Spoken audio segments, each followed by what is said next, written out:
We're talking about, of course, Barry Larkin and talking about Ron Santo, and Santo, part of those great Cubs teams in the 1960s. We have another Hall of Famer from those teams right now. Let's go back to Peter Gammons. Peter? Brian, with Billy Williams, great Hall of Famer. Billy, you said to me, the first thing you said, it's a day to celebrate. It really is, Peter. And a lot of people have been waiting on this, especially Cub fan players in Chicago. I know that Ronnie is thrilled, although he's not here, but his family really, really will enjoy this because so many times we're in Mesa, Arizona, and of course we go to Ronnie's house and he's getting ready to have a great party and he don't get the call. But it's just like the first time now. I know he's rejoicing. That's the only thing I regret, that he's not here to help celebrate his day.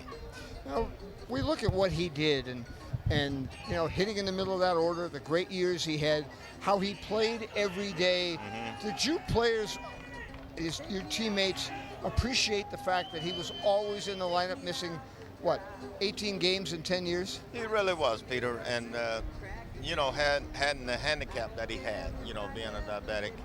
And we didn't know it as a players. I remember many days that Glenn Beckett and I would go eat his candy bars, which he had on the bench.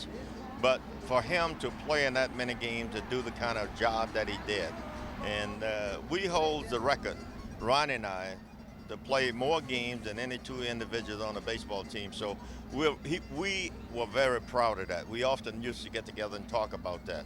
But he was out there. He made the great plays at third base, the Gold Gloves, hitting home runs.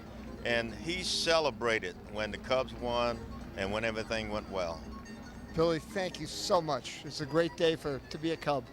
It really is. It really is. You're going to look out and see the Cub Nation out there, and everybody's happy. Ron Santo is a Baseball Hall of Famer. Back to you, Brian. Thank you.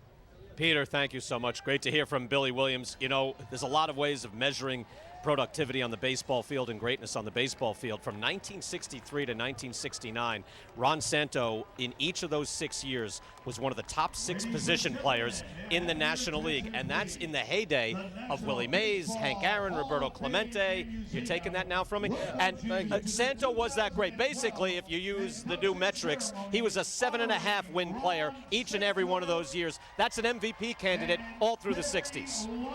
Well, I think he passed the eyeball test, too, where even if you didn't have the numbers, you saw a guy who played third base better than anybody else in the National League during those years, hit in the middle of the lineup, productivity year after year, 25, 30 home runs, 100 RBIs, and the walks. I think back in the day, those probably weren't appreciated as much as you look back now and see a guy who led the league in walks 4 different times. I think the most impressive thing to me is the fact that he played 154 or more games in 11 straight seasons. You just don't see that.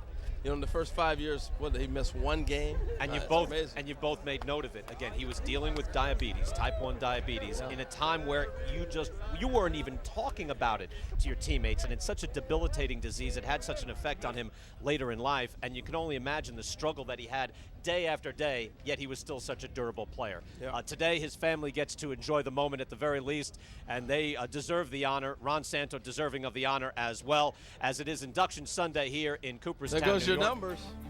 The numbers are right here. We're okay. When we come back, Induction Sunday, Barry Larkin, Ron Santo in the sea of red for the Cincinnati Reds. A lot of blue in there, too, for the Chicago Cubs. We're getting ready for the induction ceremonies itself. Bring Brian's notes back, please. When we come back in Cooperstown. Bring them back.